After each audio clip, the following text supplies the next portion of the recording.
Hey, everyone, and welcome back to another episode of the Negotiation Podcast. I'm your host, Todd Embley, and today I am thrilled to welcome back Crystal Tai, Senior Managing Editor at Jing Daily, the premier media outlet focusing on China luxury, retail, lifestyle, and digital consumption trends. Crystal joins us today to chat about the popularity of Canadian athleisure and winter brands, the most popular fashion trends in China for 2024, and the latest news surrounding Chinese tourism and travel consumption. Crystal, welcome back to the show. Thanks, Todd. It's good to be back. Okay, so where are you now in the world that we are recording you from? I am in Arizona, just doing a quick trip here, but I'm normally based out of Vancouver, BC. Correct. And you're down there to run. Yes, that's correct. Run my first half marathon. Well, technically, I did one in college, but it was a bit of a disaster. So this is a chance for redemption. Okay, I love that. Thank you for sharing, and good luck. Wish you all the best. Is the Thank goal you. to win or the goal to finish? I'll be happy if yeah, just got to finish. Just got to finish and then celebrate after. Yeah, because that would definitely be my goal. Would be to just finish and potentially just not die. Running is not. I'm not a good runner. I'm good at short bursts. Well, That's why I play hockey. it's 2024, the year that everyone runs. So you will be a runner Oh wow. soon, I'm Well, sure. that's good to know. I should buy some better shoes then. We had you on last summer, and much of the audience, although familiar with Jing Daily, would like to maybe be reminded. And so, could you quickly give us an overview of Jing Daily? Yeah, sure. So, as Todd mentioned, I'm the senior managing editor at Jing Daily, and we are a New York based platform that explores consumer and business trends in China, as well as the future of the global Chinese consumer. So basically, I think like years ago when we first started back in 2009, we started out kind of telling the story of luxury in China, but since then we've kind of evolved, and now we report on a lot of different topics, including, the rise of like different trends on Chinese social media platforms, as well as AI and I guess different collaborations happening in the digital space in regards to like Chinese fashion, as well as digital nomadism, which is one of my personal Hmm, beats actually that I cover. I bet. I actually I see you as a bit of a digital nomad. Have you done um, like the work remote, travel around? Because I know like we're doing this right now while you're somewhere else, and I'm imagining you're working while staying at your Airbnb with your dog and running marathons and stuff. I mean, is this actually something that you are doing yourself once in a while? Um, More and more these days after I guess with like the end of like the pandemic, but I actually started out working remote around 2020, which was pretty ironic because the goal was to go like fully remote and just explore and travel. But then of course like lockdowns happened, and so I was mainly based in Hong Kong and Canada for that part. Right. Definitely a trend. I've had so Uh-huh. many friends of mine. I mean, as soon as their kids were old enough, um, and they became empty nesters, they just sold everything and have just been traveling everywhere, working during the day and exploring during the night and on the weekends and having a lot of fun and just not worrying. I was playing hockey yesterday with a guy beside me was like, "Yeah, this is going to be my last game for a very long time." And I'm like, "Why?" And he said, "Well, you know, my girlfriend and I, we have our own marketing agency. We do digital marketing. We work remote. We work from home. So we're going to go travel in Asia for 5 months, right? Pretty cool. You're not stopping your life. You're just accentuating it and still working. So I love all of that. It's a pretty cool movement.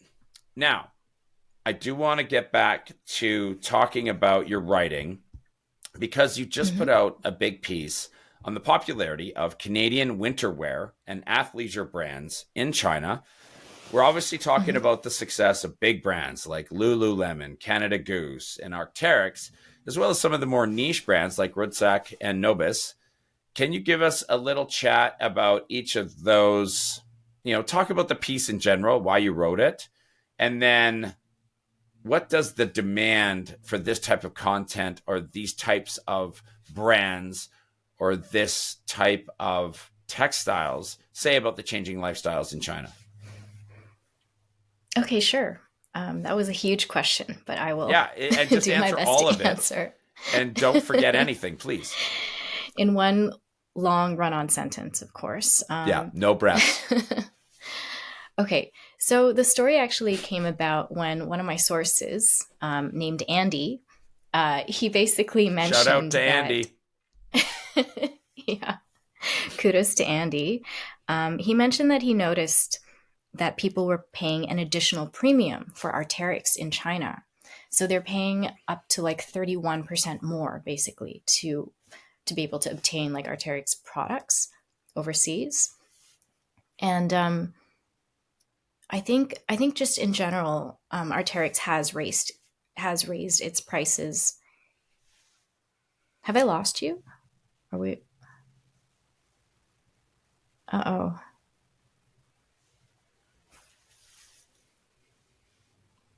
Hello. Hi. Okay. Shall I start again from Well, I the? think you can always keep going because it's still capturing you on your side. Whether you or I are connected or Uh-huh. disconnected shouldn't really matter because I'm going to be sewing everything together after. So Okay. if you Perfect. or I drop out, just keep going. We'll eventually kind of come back together again. Okay. Okay. I'll just continue right now. Um, Okay. yeah. So in China, for instance, the prices for an Arc'teryx Alpha SV jacket, which is like their signature kind of like Gore-Tex jacket or Gore-Tex shell, has gone up about $500 US, according to like local media. And despite like the fact that there's been this price hike in regions like China and Japan, their products continue to be as popular as ever. And then another part of this was when I was, I guess, like just shopping around Vancouver on my own. Um, Vancouver's like a very, it's kind of a hub for mainland Chinese immigration and tourism. Um, and I just noticed that like a big percentage of the clientele at like Arc'teryx stores, Lululemon stores, Nobis, Rudsak, all of these shops were often, yeah, mainland Chinese.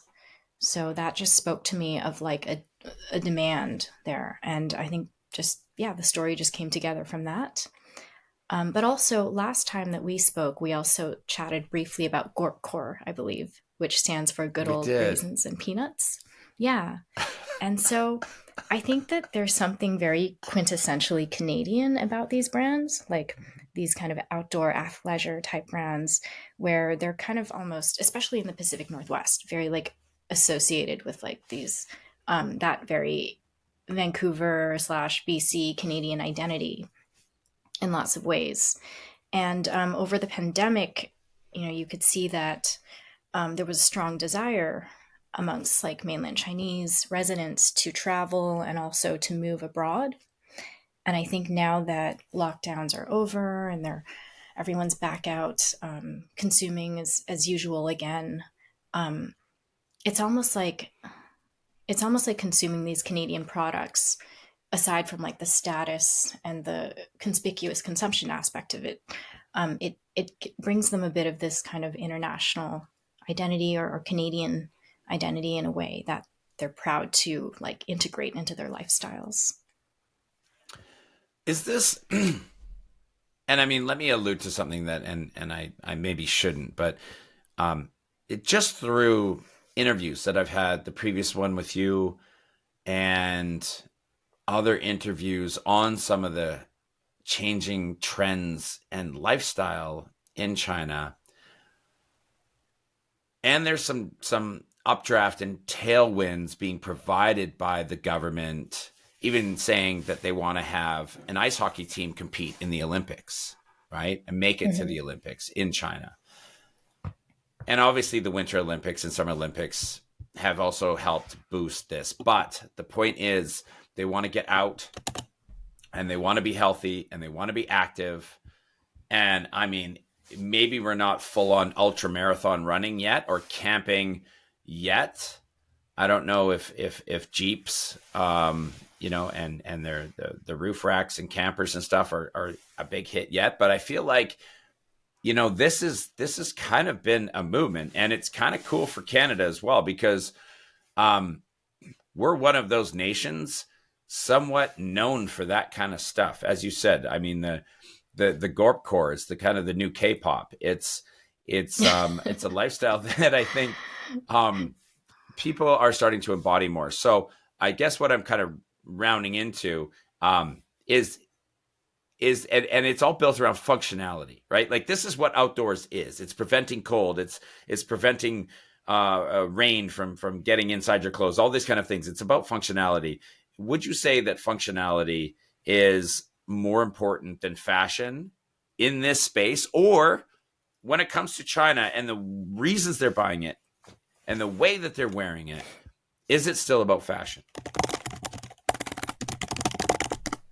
Sorry for the typing.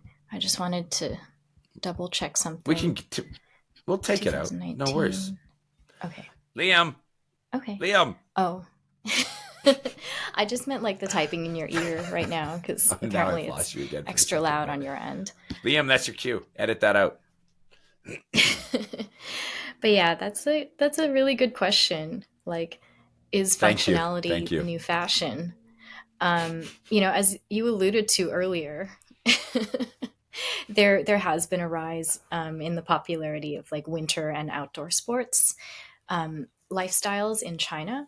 Like, actually we found that in our research, we found that skiing and snowboarding were once considered fringe sports in China, like maybe 10 years ago. And today, yeah, in part influenced by like the 2022 Beijing Olympics, as well as the rise of like ski resort culture and kind of tangentially quiet luxury as well, weirdly. That's another trend that we can talk about later. But yeah, in association with the rise of those trends and movements, I think that uh, this kind of outdoor winter wellness culture is definitely on the rise. And according to data from a Chinese travel website, 85.6% of outdoor sports enthusiasts in 2022 were actually millennials and Gen Z. So a lot of the younger generations, as you'd expect in China, are leading or like are at the forefront of these outdoor athleisure trends right now. But I think that in terms of functionality as fashion, this can be traced back as far as like before 2019 even, um, in terms of like outdoor tech wear. I suppose like back then there was this trend called the gray man look. I don't know if you heard about this. It might have even originated in Vancouver, and it's basically all about functionality. It's like it's called gray man because you're supposed to blend into whatever background, whatever urban gray drab background you're in, but like with kind of the Gore-Tex, with the added layers of protection around you in this almost kind of like ninja-esque way. So you're like I combating feel like the like it's more of a elements in beekeeper an urban suit. setting. I'm sorry. I said I feel like I'm picturing more of a beekeeper suit. What is beaky? A beekeeper. Oh. This is what I I'm can seeing. send you. Somebody in Vancouver in a gray beekeeper suit. It's not quite. It's actually pretty. practical looking. I mean, it's supposed to be boring. So like think like Uniqlo kind of head to toe, like the windbreaker kind of jacket thing. Not that Uniqlo is boring, but I just mean like No. very, very sensible, very practical um, colors that would fit in anywhere. But I'll send you some Hmm. references afterwards. I would love that. Thank you very much.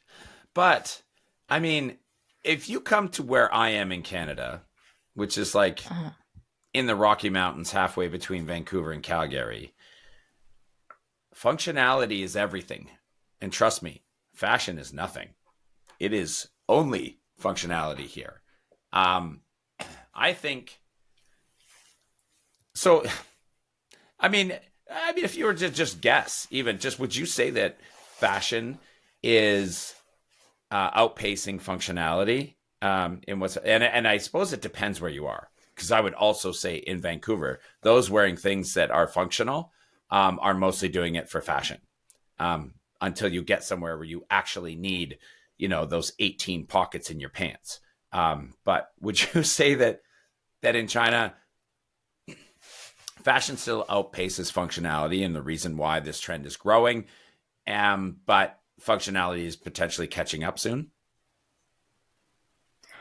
Um, I think fashion will always have a major role when it comes to like how people choose to express themselves and consume as well. Especially in China, I think that uh, yeah, where conspicuous consumption and of course like notions of status are still very important. So yeah, on one hand, you do have your status items, your monogram items, and other uh, kind of like concurrent trends, would you call them? Like other trends like quiet luxury that are also running alongside these more functionality based trends like gorp core and mountain core is another one that we've talked about it at on Jing Daily as well, which is yeah just the mountain alpine version of gorp core. So Yes, and that's where I live. I I'm curious because in Canada, let's say, or in North America, I think that there is a trend that is all about being anti-trend. You know what I mean? Where we go so far into I am 100% focused on function and whether it's zero makeup or just I'm gonna wear my big mudding rain boots right off the farm and straight into the middle of town, type of almost bucking the trend in its face. Obviously, mhm. is that a thing? Is that a thing in general? Have I just been living in an alternate reality, or and is that potentially a thing in China? I mean, is there just too much fashion sense now? Yeah, I mean China is incredibly diverse, so there are definitely lots of different trends and subcultures that are happening at the moment. If you mean like a like an anti-fashion kind of ugly, almost like ugly trend, Anti-fashion um, fashion? yeah, anti-fashion. There were like the ugly shoes that were really big a couple of years ago, which were basically like glorified sneakers that kind of look like sneakers like or running shoes on adrenaline, like extra like random bulkiness and just kind of like weird, almost Yes, I like outer remember. space parts added to it. Yes. Very clunky looking shoes. So like that's still ongoing, I would say, although less, more in like the tail end at the moment. And then there are other trends such as metallic girl, um, and Y2K, which we've also covered on the platform, which are basically yeah influenced by some of like the 90s era, early 2000s era grunge slash like subversive looks of that time, like crop tops and just misshapen, I guess like bottoms or jeans that don't really, it's like the opposite of skinny jeans and leggings. It just doesn't really do anything to highlight someone's figure or a shape. It's more about the attitude that comes with it. Yeah. Well, you let me know as soon as socks and Crocs becomes a thing in China, because nothing screams least functional on the planet than Crocs and socks. There's nothing good about why you would ever wear that together as far as a function point of view. Unless you're just really, really lazy but like to have warm feet. Um, that's To be that's maybe fair, it it. it has already hit. Sorry to interrupt, but That's it. Croc I'm out. Crocs and what we call clog core is definitely a thing. You can go on Xiaohongshu, the Chinese version of Pinterest, and just type it in, and you'll find all types of style inspiration for how to deck out your Crocs with all the cute little pins that you can buy separately, but also how to accessorize it with socks and the rest of your Okay. outfit. For those of you listening that need a glossary of terms, feel free to head over to crystaltai.com and you will find all the cores and other terms that Crystal has may or may not have been making up this entire show. Crystal, Crystal-tie.com does in fact exist, but I would actually redirect everyone to jingdaily.com if they want to find the core forecast pieces. yes, exactly, or crystaltai.core. Um, now, let's just end this just talking about the brand of Canadiana in a way, right? So the Canadian brand name in China, brands that are coming out and saying we are, you know, unwaveringly Canadian. How does that play out in the sectors beyond winterwear and athleisure?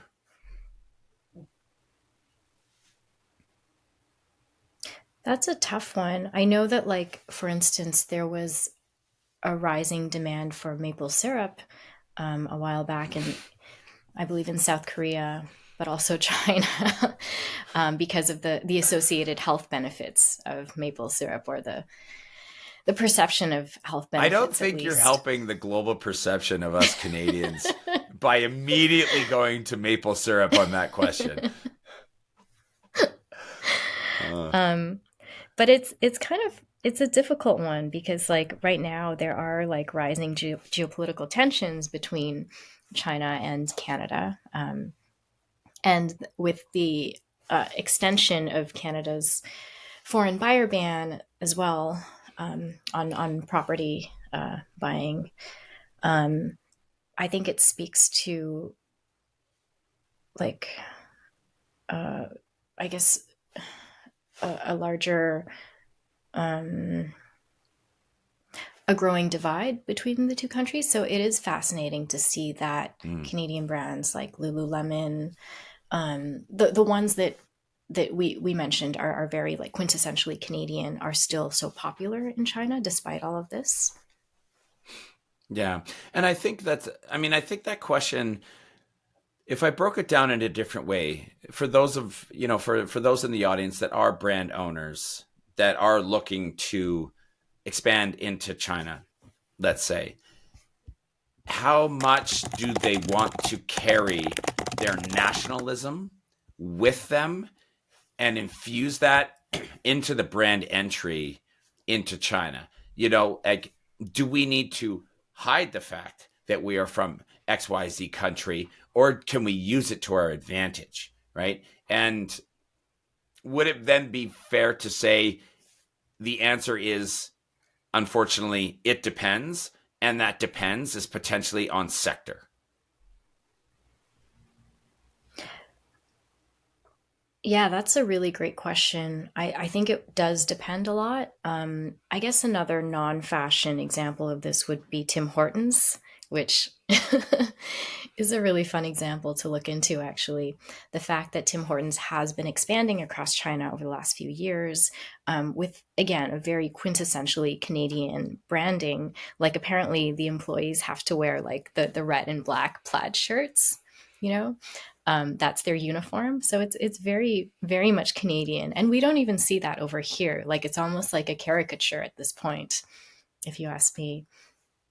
But that's, yeah, Tim Hortons are very popular in China right now. So Even though Tim Hortons is not a Canadian company. is it Did you not? know that? No, not anymore. It was purchased by the Burger King Wendy's group of companies. Um, and I'm not going to say why because it's not a fun, positive story. It has to do with paying taxes, but it's something maybe worthwhile to look up. It's an interesting point too because things like Petro Canada, which uses the Canadian maple leaf in its logo and Mm-hmm. branding, Tim Hortons also wants to really, really identify as Canadian. However, I don't think that either of those companies are actually Canadian. They're not owned or operated as a Canadian entity, and so it's just it lends itself to when and why do you want to blend a national kind of emotion or feeling into a brand, and when do you not, right? So Yeah, emotion that's is just very important. I'm glad you brought that up. yeah. The emotional Speak on it, connection. please. Well, actually, sorry, before we do that, I'm just looking at the Wikipedia for Tim Liam, Hortons, and this is really interesting, actually, because, yeah, they are technically a Canadian multinational coffee house and restaurant chain, but that is also headquartered in Toronto, but they're also majority owned by 3G Capital, which is a Brazilian investment firm, apparently.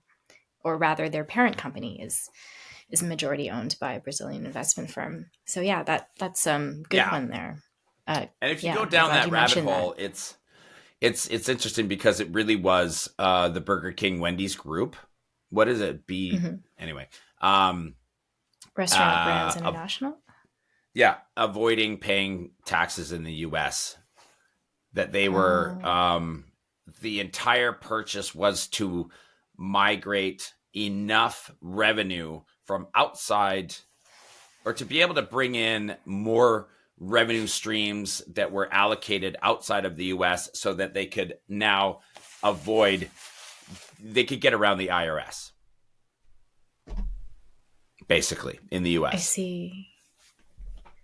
And if we look to, like, say brands like Arc'teryx, for example, they're also, not technically Canadian in some ways either. They're owned by Amer, which is owned by Anta, which is China's largest sports equipment conglomerate. So it is really interesting once you go down that rabbit hole and look at the nationalized or nationalist branding of like certain brands Yeah. and how they've, or say like K beauty, for instance.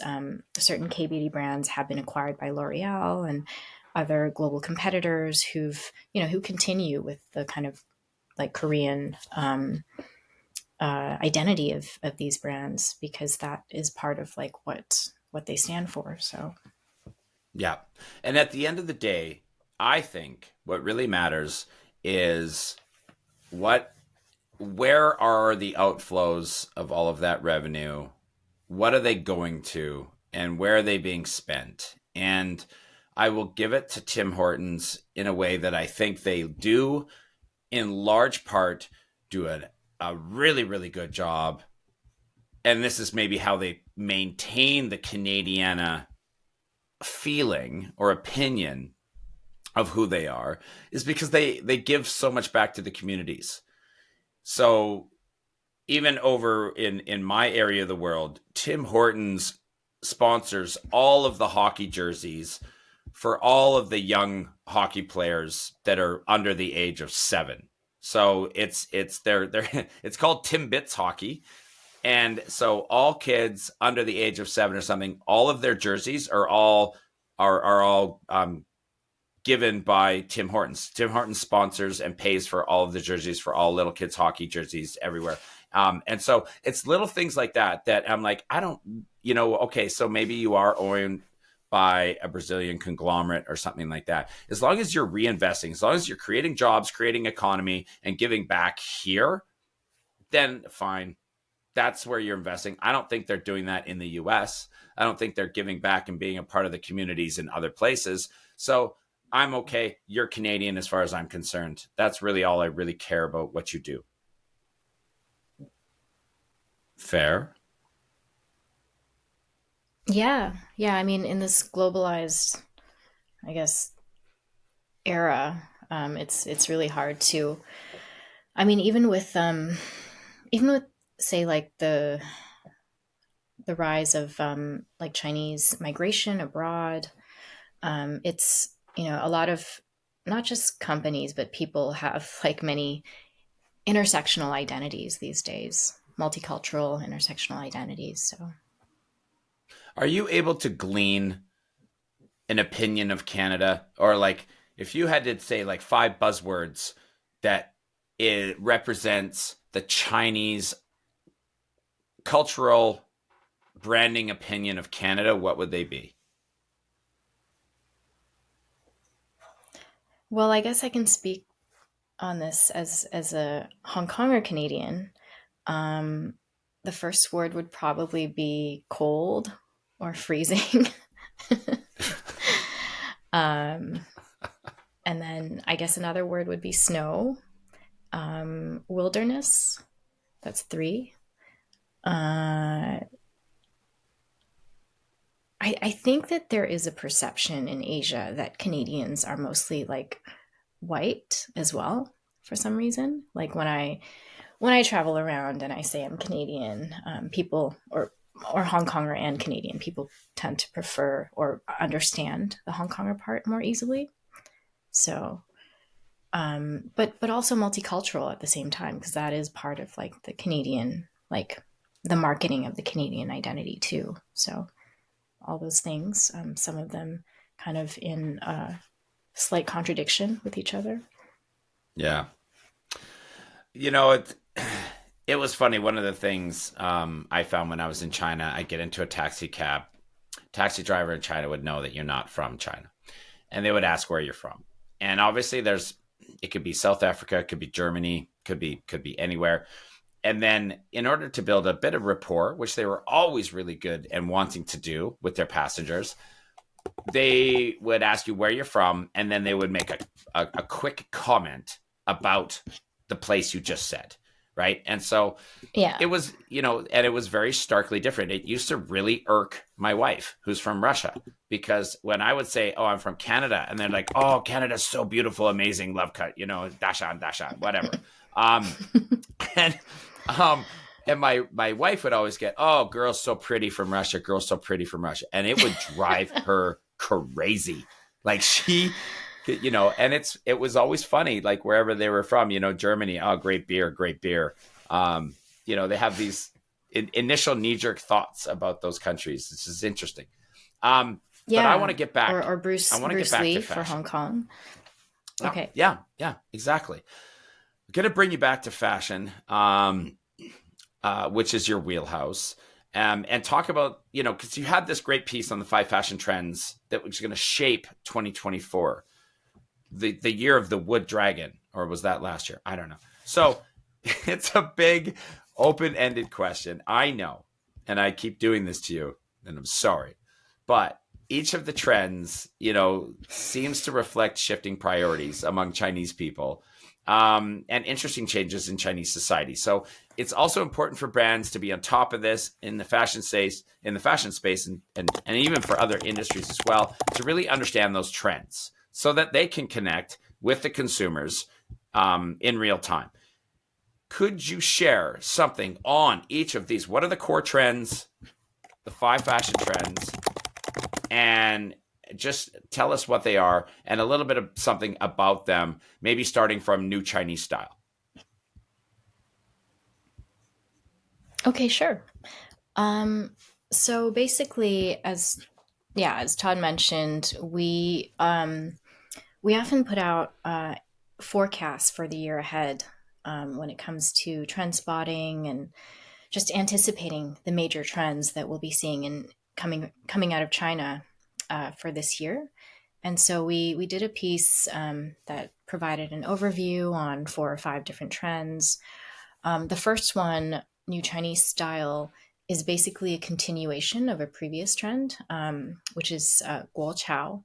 So like the national pride or national movement, national trend movement, um, which is associated with the celebration of like Chinese culture in traditional ways that have been kind of revised for modern consumption. So this could range from the hanfu, the wearing of the hanfu and qipao for like photo shoots and just for fun, but as well as like redesigns on like a new iterations of like these like historical costumes for like modern usage. So this is one thing that we've just continued to report on. And then another trend, and this is Todd's favorite, is the Asian baby girl. I was So hoping that the was still fashionable. continuation, the continuation of Asian baby girl or ABG. Basically, this is an interesting one. You know, much like how we talked about the exporting of brand Canada and Canadian identity to China through Canadian branding and Canadian brands. The ABG is kind of about that. It's about the influence of like Americanized Asian culture and I guess like a local Chinese take on this. So it's very like hip hop influenced as well as like um, I guess K-pop influence too, because a lot of K-pop stars now also do this kind of ABG look, and it's I guess it's hard to define specifically, but I would say broadly the ABG look is about maybe having a slightly more like streetwear subversive take on I don't know, like a California kind of style. So like tattooed, crop top, um, wearing jeans, drinking boba, strong eyeliner and dyed hair, that kind of look is one that we've documented. And if you go on YouTube actually and you search like how to do ABG, you'll find like hundreds of tutorials, mostly posted by like Asian girls living abroad, but as well as some from China who talk about how to emulate this look. And it's really amusing. It's super interesting. And I really appreciate how you really gamed up for this podcast interview and actually came representing that style that you knew we were going to talk about as well. So for those of you who want to see Crystal in the ABG, just head on over to our YouTube channel and check out our YouTube shorts and whatnot. Crystal doing a fantastic job of giving us a visual representation of what that actually looks like. Yeah, too cold to show any of my tattoos, unfortunately. But Ah, but they're there. I am representing. okay, good. Next. And then we have adulthood, which basically is, I guess it speaks to youth, like a sense of youth disillusionment in China. So a lot of millennials and Gen Z are kind of dialing it back and, lying flat and embracing, uh, or rather pushing against the pressures of like society. So like this kind of like expectation that you find a white collar job and work really hard, that you get married by a certain age, um, basically that you're like this high performing adult in society, because the youth unemployment rate is on the rise in China right now. Or sorry, Liam, um, because the youth unemployment rate did skyrocket to 21.3% by June of 2023, which is super high. Like if you look at the US's rate of 7.5%, for instance, it speaks to like a lack of social mobility and lack of opportunity that a lot of young Chinese are feeling and facing. And so through adulthood, which is like the celebration of childhood pastimes, whether through anime or like cutesy styles and colors and looks, um, this is kind of like one way of self-expression that maybe offers a bit of respite from like the rat race. Okay. Okay. Did not see that one coming. Interesting. Yeah, it Now, got a is bit that all dark there. five? No, and the last one would actually be old money style or quiet luxury. So we saw that with that TV show in the US, Succession. Um, there's been a huge comeback for like Ralph Lauren, but also other quiet luxury brands like Loro Piana. Obviously, like just this very refined kind of like Hamptons aesthetic has been on the rise, and obviously this trend has now spread to China, where the New England kind of like American or aristocratic look is being emulated by certain segments of consumers. So this means like polo shirts. It means dressing like maybe like I'd say like even 1950s old money in some ways. And it's interesting because if you look at ski resorts, I think there is starting to be some of this influence as well. Um, Kind of like, apart from like the whole like North American athleisure look, you'll see maybe more of like this European influenced ski resort aesthetic. Okay. So the full one piece ski suits are coming back. I look forward to that. I do see in the near future, I'm going to go back. I'm going to go to my storage. I'm going to get out my 6 American Eagle polo shirts and I'm going to pop the heck out of those collars. And there is a video of an interview I did quite some time ago where I'm wearing a scarf with a t-shirt because I thought it was a good look.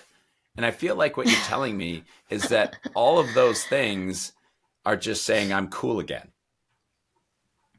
I mean, yeah, basically, if you look at, say, Goldberg, which is one of the premium snowsuit or ski suit brands that are very popular right now, you'll see that they do have an assortment of neon and like very brightly colored like ski suits. So I'm sure you'd fit right in, Todd. Yeah. For those who haven't realized, Crystal has a way of making me always want to make jokes. So I'm not ever this this funny or attempt to be this funny during a show. It's just something about interviewing Crystal Tai that makes me do this. Okay, I know you have to run. Thank you. Let me Yeah. just ask you Good one more energy. question though. Now that we're past we're past COVID. What what does China's tourism market look like, and where are people going and why? So this is a great question to be asking just ahead of the Chinese New Year, which will be on Mm-hmm. February 10, this Saturday.